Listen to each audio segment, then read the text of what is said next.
Bismillah. Dans cette vidéo, nous allons mettre à jour le paramétrage qui a été fait précédemment pour un environnement de paix algérien. Une vidéo publiée depuis pas mal de temps et qui traite du paramétrage d'un environnement de paix algérien avec le logiciel FullPay développé par la société Fullsoft. Cette mise à jour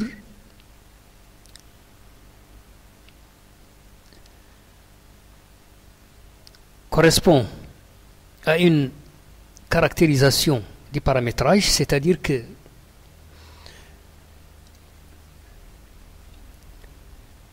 désormais, on va considérer que l'unité de travail retenue pour les employés est le nombre d'heures de travail et non pas le nombre de jours de travail.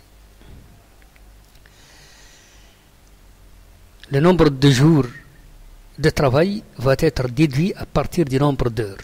Le nombre d'heures de travail par mois est fixé par la législation à 173,33. Le nombre de jours, lui, parfois il est fixé à 22, parfois il est fixé à 26. Donc, on a retenu le nombre d'heures de travail, car l'employé aussi peut travailler quelques heures tout simplement, ou même une fraction d'heure. Donc, l'unité la plus plausible, la plus logique pour quantifier le travail de l'employé et logiquement l'heure de travail. Donc pour cela, on a considéré que c'est le nombre d'heures de travail qui va déterminer la rémunération de l'employé.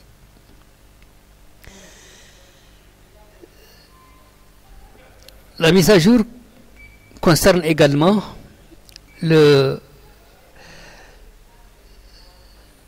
l'ajout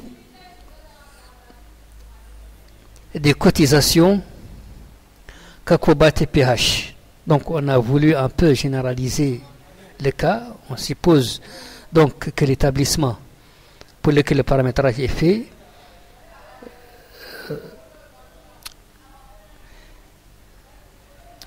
verse pour la CNAS et pour la Kakoba TPH, qui est en fait qui correspond à deux cotisations. Une cotisation pour congé payé et une cotisation pour chômage intempérie.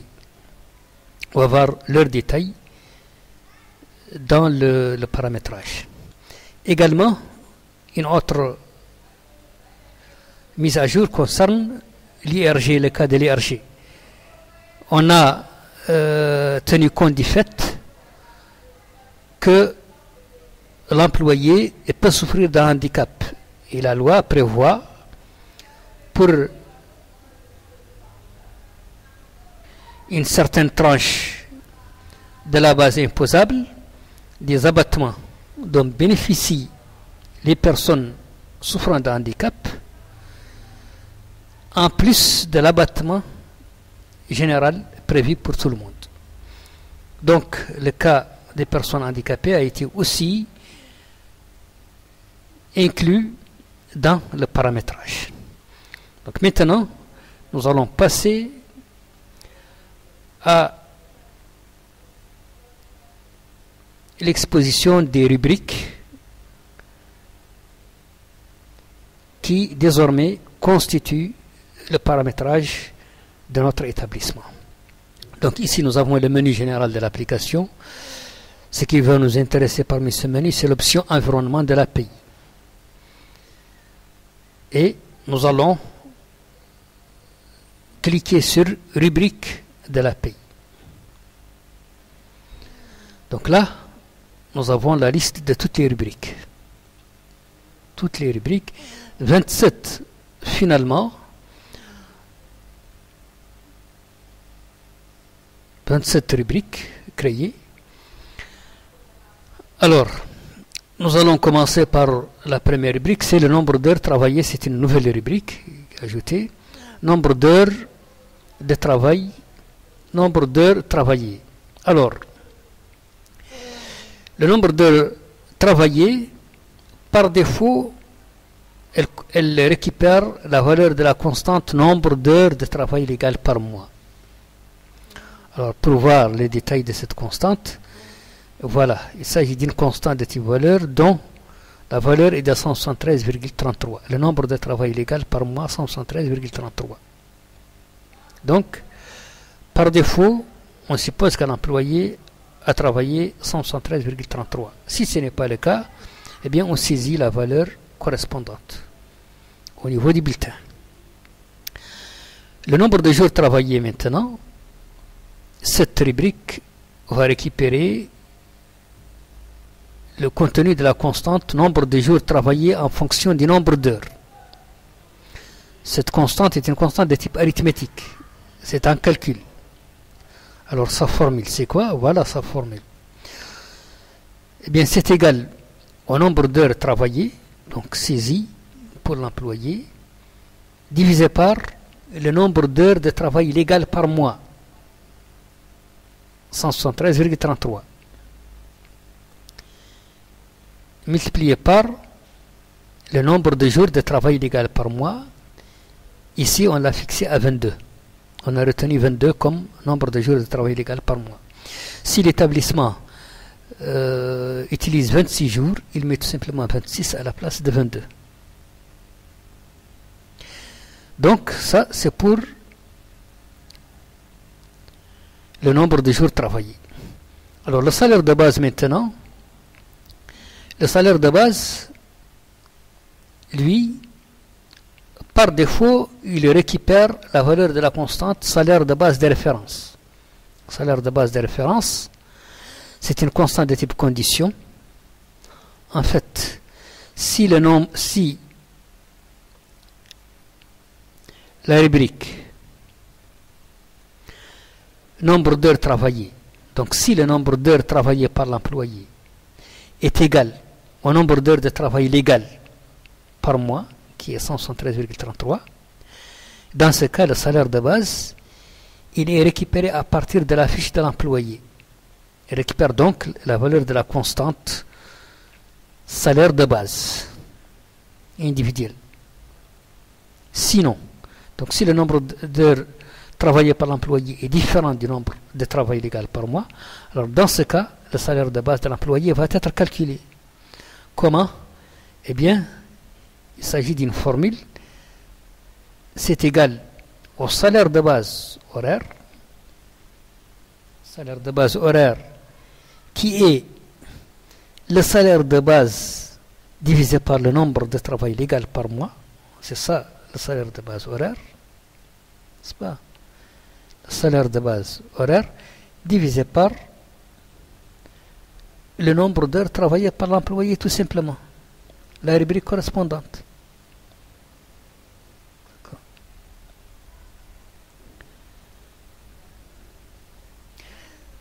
Donc, voilà pour le salaire de base. Et au cas où il y a un calcul, il y a un nombre et une base. Donc, nous avons une formule.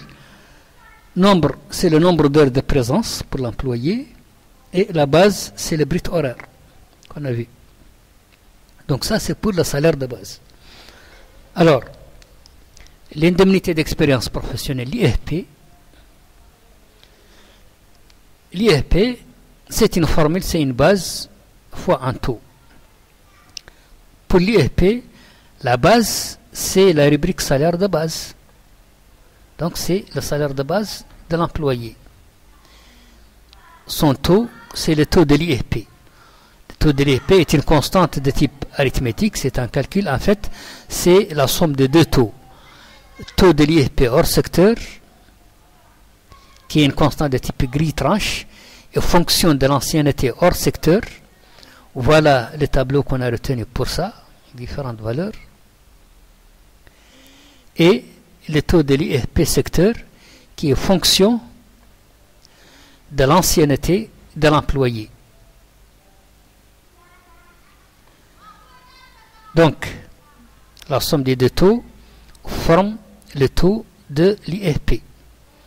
Donc, la rubrique indemnité d'expérience professionnelle, c'est le salaire de base fois le taux de l'IFP. La prime de rendement individuel, c'est une formule base taux. Sa base, c'est quoi? Sa base, c'est le salaire de base plus l'IFP. Donc, le salaire de base, arithmétique, eh bien, c'est la rubrique salaire de base plus la rubrique IFP. Et son taux, c'est un taux qui est fixé par l'établissement. Ici, on l'a mis à 10. La prime de rendement collectif, c'est le même principe. C'est une base fois un taux. La base, c'est la même base qu'individuelle. Et le taux, c'est un taux différent. Ici, on a mis 2,5, par exemple. Alors, la prime de panier, on a considéré que c'est une formule nombre base. Nombre fois base. Le nombre, c'est quoi? C'est le nombre de jours travaillés.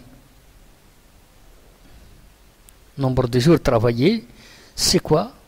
C'est égal au nombre d'heures travaillées divisé par le nombre d'heures de travail légal par mois, 173,33, multiplié par le nombre de jours légal par mois, ici 22. Donc, ça nous donne le nombre de jours travaillés. Et la base, c'est une base horaire, ou plutôt journalière, fixée par l'établissement. Donc, ici, on a mis 300. Même principe pour la prime de transport, c'est une base aussi, un nombre plutôt fois une base, même nombre de jours travaillés, et la base ici, on l'a fixée à 150. En fait, on donne toutes ces explications, c'est parce que la vidéo suivante va porter sur un cas concret de pays algérien, un cas pratique. C'est-à-dire que on va calculer les salaires de quelques employés, mais en se basant sur ce paramétrage-là. C'est-à-dire que les résultats qu'on obtient, eh bien, ils dépendent de ce qu'on a paramétré ici. Bon, les heures supplémentaires, c'est déjà vu. C'est nombre fois base fois taux. Le nombre, c'est le nombre d'heures supplémentaires à 50%. D'accord. Il est saisi. La base, c'est la base horaire HS retenue, heures supplémentaires. En fait, on a considéré pour la base des heures supplémentaires que on peut donner deux choix. C'est-à-dire que le système ici donne deux cas, deux choix, conditions, en fonction du choix de la base horaire. Alors, si choix base horaire, cette constante-là qu'on a fixée ici à 1, si elle est égale à 0, alors la base pour les heures supplémentaires, c'est le salaire de base horaire. C'est le salaire de base horaire. Sinon, la base va être le salaire horaire plus l'IFP. Salaire de base horaire plus l'IFP. Salaire horaire pour le salaire de base et l'IFP. C'est-à-dire que dans ce cas, on considère l'IFP comme étant un élément du salaire dont la base va servir au calcul des heures supplémentaires. Oui. Donc, selon l'établissement, soit on retient le salaire de base horaire, c'est-à-dire le salaire de base de l'employé sur sa fiche divisé par le nombre, divisé par 173,33, ou bien le salaire horaire va être le salaire de base plus l'IFP, l'indemnité d'expérience professionnelle, leur base horaire. Donc, et maintenant le taux c'est 150 pour les heures supplémentaires à 150%. Alors même principe pour les heures supplémentaires à 75%. Donc un nombre fois une base fois un taux. Le nombre c'est le nombre d'heures supplémentaires fait par l'employé. La base horaire c'est la même base. Et le taux ici 175. Alors, les heures supplémentaires à 100%, c'est le même principe, nombre fois base fois taux. Tout ce qui change, c'est le taux 200. Le nombre ici, c'est le nombre d'heures à 100%, bien sûr. La prime de responsabilité, elle est là. Eh bien, on saisit sa valeur tout simplement. Bon. L'astreinte aussi, donc on l'a ajouté. Alors, voilà pour les rubriques de type brut. Maintenant, on vient au niveau des cotisations. Alors, on a la cotisation de la CNAS. Cotisation de la CNAS, sa formule, c'est une base fois un taux. Base fois taux. Alors, la base, c'est l'assiette de la CNAS. On a déjà vu ça. C'est une constante prédéfinie. Elle correspond à la somme des éléments des avantages cotisables qui interviennent dans le salaire. Son taux salarial est de 9 et son taux patronal de 26. Alors, on a la cotisation Kakoba TPH congé payé. Eh bien, base fois taux, sa base c'est l'assiette de la CNAS. Son taux salarial est 0, nul. Elle a un taux patronal de 12,21. Alors, 308 cotisations, Kakoba TPH, chômage, intempérie. Alors, base fois taux, sa base c'est l'assiette de la CNAS. Son taux salarial est de 0,375, son taux patronal de 0,375. Même taux salarial et patronal. Là, nous avons totale cotisation Kakoba TPH. Ça, c'est une rubrique qui totalise les rubriques précédentes. Donc, la même assiette. Le taux salarial est de 0,375. Le taux patronal, c'est la somme des deux taux précédents, c'est-à-dire 12,585. Alors, maintenant, on vient au niveau de l'IRG. L'IRG. Impôt sur le revenu global. Alors, en fait, la retenue de l'IRG, le montant de l'IRG, il est là. C'est cette rubrique. Mais, on a préféré donner tous ces détails-là, l'assiette de l'IRG, le montant brut de l'IRG, 40% du montant brut de l'IRG, l'abattement général de l'IRG, l'abattement théorique, l'abattement effectif, l'abattement IRG pour toute la période, montant IRG exact. Tout ça, c'est pour que le bulletin de l'employé soit clair. C'est-à-dire que l'employé a tous les éléments qui lui permettent de vérifier si le montant de l'IRG qui lui a été attribué est exact ou non. Tous les éléments qui interviennent dans le calcul du montant de l'IRG sont répertoriés ici, sont cités, sont fournis à l'employé pour lui permettre de vérifier est-ce que le montant retenu de son salaire est exact ou non. Donc on a l'assiette de l'IRG d'abord. Donc l'assiette de l'IRG. L'assiette de l'IRG récupère le contenu de la constante assiette de référence pour l'IRG. C'est une constante de type arithmétique. L'assiette de référence pour l'IRG. En fait, l'assiette de référence pour l'IRG, c'est quoi? C'est l'assiette de l'IRG, c'est-à-dire la somme de tous les avantages imposables qui figurent sur le bulletin de l'employé. C'est ça l'assiette de l'IRG. Mais, est-ce que l'employé a travaillé toute la période, les 173,33, ou il a travaillé une partie tout simplement? Car, même si l'employé n'a travaillé que 5 heures ou 6 heures ou même 1 heure, eh bien, il y a toujours une part de l'IRG dans son salaire. D'accord. Et on doit donc, l'assiette de référence pour l'IRG va être l'assiette pour toute la période, c'est-à-dire pour tout le mois. C'est en fait l'assiette de l'IRG, c'est-à-dire la somme des éléments imposables, multiplié par le nombre d'heures de travail légal par mois, 173,33, divisé par le nombre d'heures travaillées par l'employé, c'est-à-dire la rubrique nombre d'heures travaillées par l'employé. C'est ça donc l'assiette de référence pour l'IRG.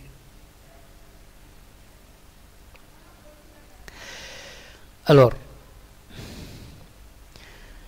le montant brut de l'IRG maintenant, le montant brut de l'IRG,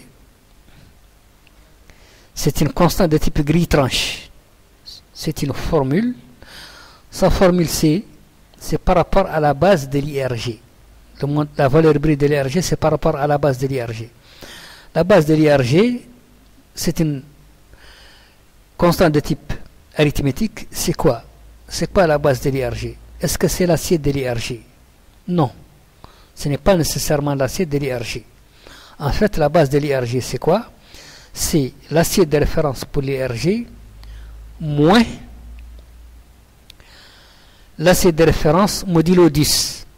C'est-à-dire que la base de l'IRG, c'est l'assiette de l'IRG ramenée à la dizaine inférieure.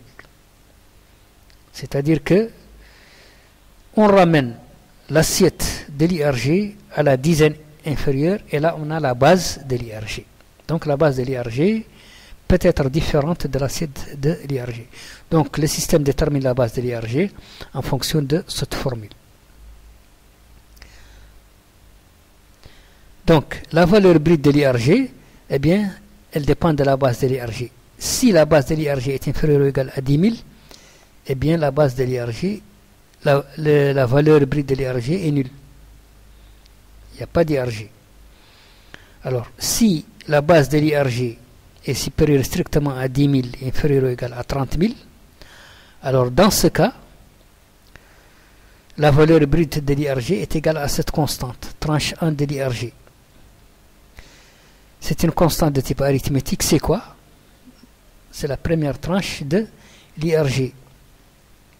Ici, on va afficher le texte correspondant qui nous dit que l'impôt mensuel sur le revenu global IRG de 0 à 10 000, taux de 0%, montant IRG est égal à 0. De 10 000 à 30 000, on enlève 10 000 du montant. On enlève 10 000 du montant, puis on applique un taux de 20%. C'est ce qui correspond à notre cas ici. Donc, tranche 1 de l'IRG, c'est base de l'IRG, moins 10 000 fois 20 sur 100, c'est-à-dire on applique un taux de 20%. Si maintenant la base de l'IRG est supérieure à 30 000 et inférieure ou égale à 120 000, alors dans ce cas, la valeur brute de l'IRG, c'est tranche 2 de l'IRG. Formule arithmétique. C'est égal à quoi? Eh bien, on va afficher le texte. On nous dit donc qu'entre 10 000 et 30 000, on enlève 10 000 du montant, puis on applique un taux de 20%. De 30 000 à 120 000, ce qui correspond à notre cas ici, on enlève 30 000 du montant, donc base IRG moins 30 000, puis on applique un taux de 30%, voilà, fois 30 sur 100, puis on ajoute 4 000, voilà les 4 000. Donc ça c'est la deuxième tranche de l'IRG. Si maintenant la base de l'IRG est supérieure à 120 000, nous avons la troisième tranche. Eh bien la troisième tranche,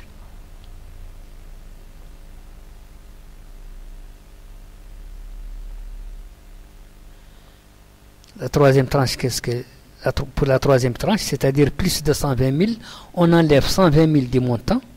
Donc voilà, base de l'IRG moins 120 000. On applique un taux de 35%, le voilà, fois 35 sur 100.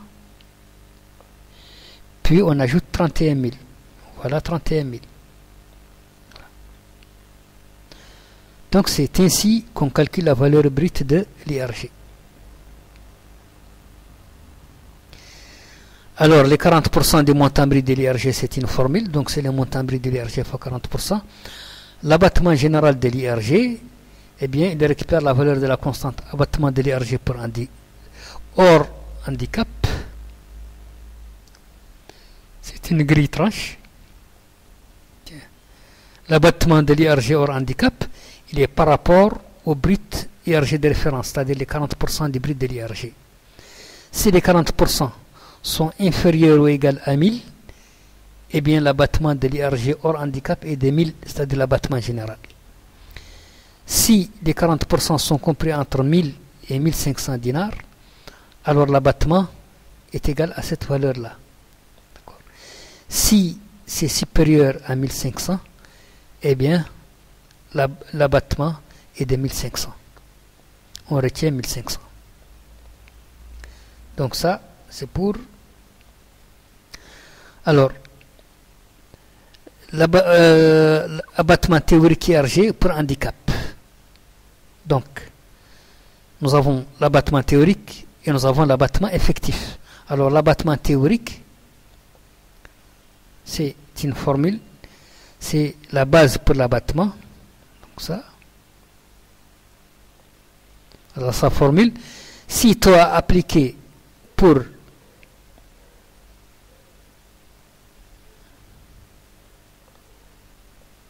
donc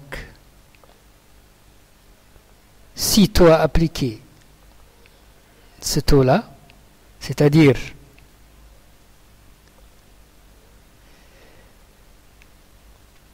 ici nous avons le texte réglementaire qui dit les revenus des travailleurs handicapés moteurs, mentaux, non-voyants ou sourds-muets ainsi que les travailleurs retraités du régime général supérieur à 20 000 dinars bénéficient d'un abattement supplémentaire si le montant de l'impôt sur le revenu global dans la limite de 1000 dinars par mois. Donc un abattement dans la limite de 10 000, c'est-à-dire un abattement qui ne peut pas dans la limite de 1000, un abattement qui ne peut pas dépasser 1000. Mais pour l'abattement, nous avons 80% pour les revenus supérieurs ou égaux à 20 000 DA et inférieur à 25 000 dinars. Donc 80%, un taux de 80%. 60% pour les revenus supérieurs ou égaux à 25 000 et inférieur à 30 000 DA. 30% pour les revenus supérieurs ou égaux à 30 000 et inférieur à 35 000. 10% pour les revenus supérieurs ou égaux à 35 000 dinars et inférieur à 40 000 dinars. Donc, le taux, maintenant, il est là. C'est le texte, en fait, que nous avons, que nous venons de voir maintenant. Donc, c'est par rapport à la base de l'IRG. Si base de l'IRG est inférieure ou égale à 20 000, eh bien, si la base de l'IRG est supérieure strictement à 20 000 et inférieure ou égale à 25 000, alors le taux est de 80. Si c'est compris entre 25 000 et 30 000, c'est 60, etc. C'est-à-dire les taux qu'on vient de voir maintenant.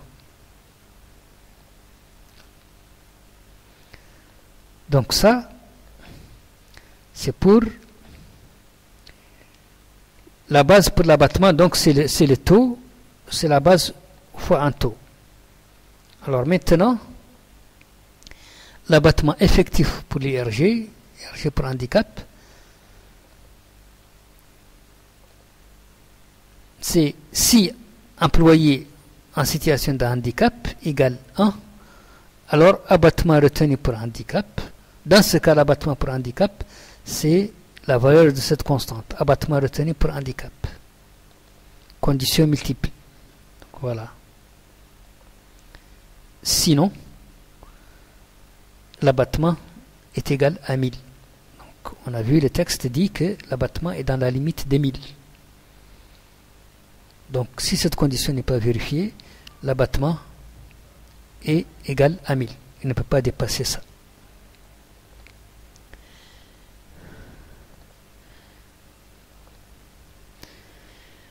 Et maintenant, montant de l'IRG pour toute la période, eh bien, ça récupère la valeur nette de l'IRG. Sa formule, c'est si valeur nette de l'IRG théorique est supérieure à 0, alors la valeur nette de l'IRG est égale à cette constante valeur nette de l'IRG théorique, et qui est en fait correspond à cette valeur-là.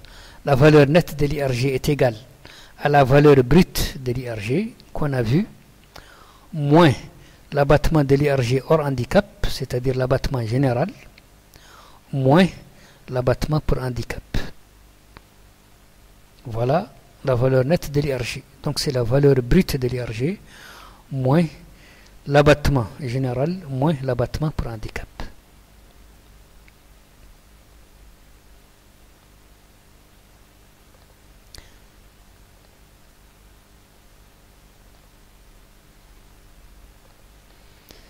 Et le montant IRG exact maintenant, c'est intéressant pour les périodes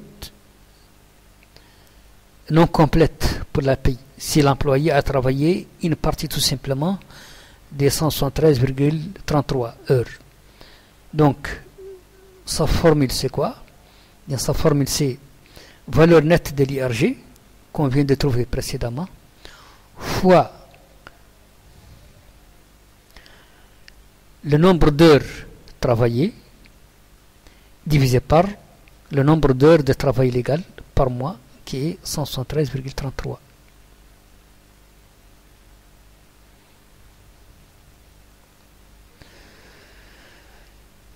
Voilà donc pour le paramétrage sur lequel on s'est basé pour faire un calcul concret et pratique d'une paye. Ça va être l'objet de la vidéo suivante. La vidéo suivante, eh bien, c'est un cas pratique, un exemple pratique. Nous allons considérer des employés, pour chacun d'eux, un salaire de base avec des indemnités, des avantages, et puis on va voir comment le système va calculer leur paye. Les calculs qu'il va faire, c'est en fonction de ce paramétrage qu'on a fait ici. Bien sûr, ce paramétrage peut paraître parce que, en fait, il faut noter qu'ici, full pay essaie de disponibiliser les outils qui permettent à l'entreprise de paramétrer sa paye, quel que soit l'environnement dans lequel elle se trouve, quelle que soit la législation qu'elle applique. Un système comme ça donne un ensemble d'outils. L'utilisation de ces outils n'est pas évidente. C'est-à-dire que ça demande un certain niveau de familiarité avec les systèmes de gestion de la paie. Mais ce paramétrage qui a été fait, en fait, une fois qu'il est fait, c'est fini. Une fois que le paramétrage est fait et qu'il est testé correctement, ça y est. L'établissement ne se fait plus de soucis. Désormais, le calcul de la paie de ses employés est fait sur des bases qui sont correctes, des bases qui sont validées. Encore, je le dis, le paramétrage, le caractère paramétrable du logiciel permet de pouvoir l'utiliser dans n'importe quel environnement. Et jusqu'à présent, dans nos pays africains, dans les pays africains et dans les pays arabes, les systèmes paramétrables sont des systèmes étrangers qui viennent de l'Occident, généralement, d'accord, et qui ne sont pas tout à fait adaptés à nos environnements. Bon. Ils permettent de faire un certain paramétrage, mais il y a des limites et il y a des contraintes. Parce que ces systèmes-là ne s'intéressent pas à l'environnement africain. Ils ne cherchent pas réellement à régler les problèmes qui se posent pour ces environnements-là et trouver des solutions qui leur sont adaptées.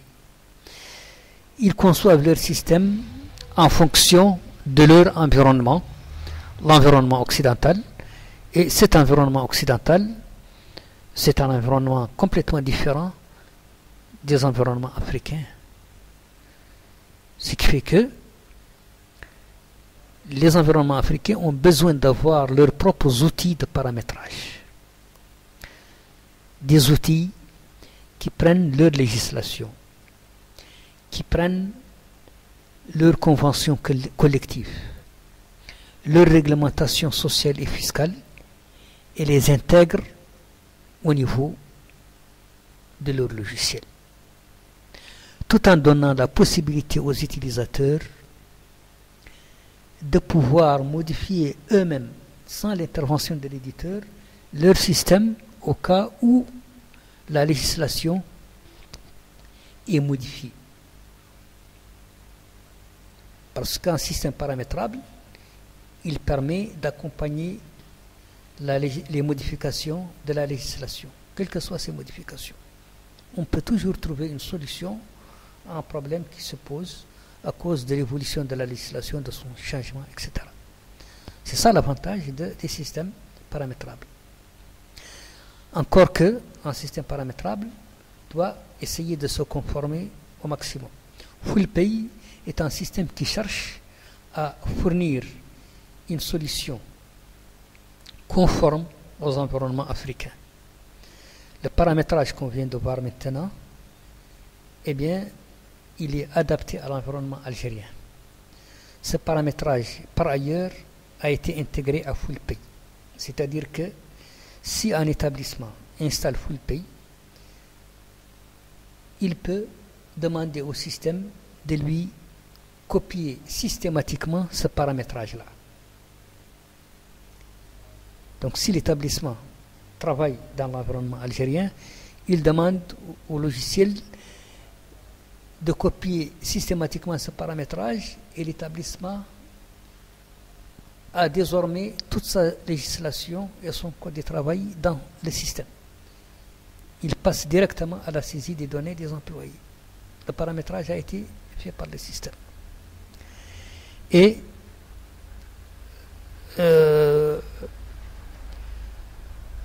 l'approche de l'établissement de Fullsoft, c'est d'intégrer le maximum d'environnements africains à ce logiciel-là.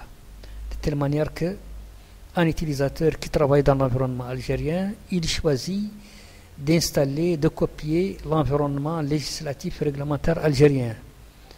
Et voilà. Un établissement qui travaille, par exemple, dans l'environnement sénégalais, il choisit de lui copier l'environnement législatif et réglementaire sénégalais. Et le logiciel le fait instantanément.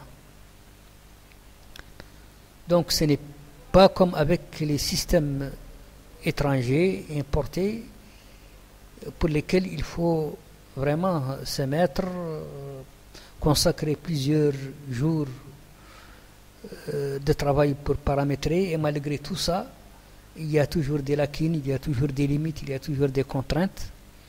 Donc l'informatique est faite pour s'adapter à l'environnement et non pas l'inverse. C'est-à-dire que le système doit s'adapter à l'utilisateur, ce n'est pas l'utilisateur qui doit s'adapter au système. C'est ça l'utilité de l'outil informatique. Une réalité que beaucoup de gens malheureusement ignorent. Et les Africains ont la tendance à penser qu'un système qui vient d'ailleurs est un très bon système. Alors que c'est faux, c'est erroné, c'est l'inverse. Un système conçu pour cet environnement-là, il est mieux qu'un système qu'on a amené ailleurs. Bien sûr, le caractère paramétrable est une condition professionnelle. Une condition professionnelle parce que l'utilisateur ne doit pas dépendre de l'éditeur. Son système doit être en mesure de suivre l'évolution de la réglementation, de la législation. C'est dans cet esprit-là que FullPay a été conçu et il espère aider les Africains à tenir leur gestion d'une manière professionnelle, d'une manière fiable et évolutive. Donc, ceci étant dit, c'est une digression, excusez-moi, mais c'est une digression, je le dis, parce que en réalité, les Africains, nous, Africains arabes, on doit un peu essayer de s'autosuffire. On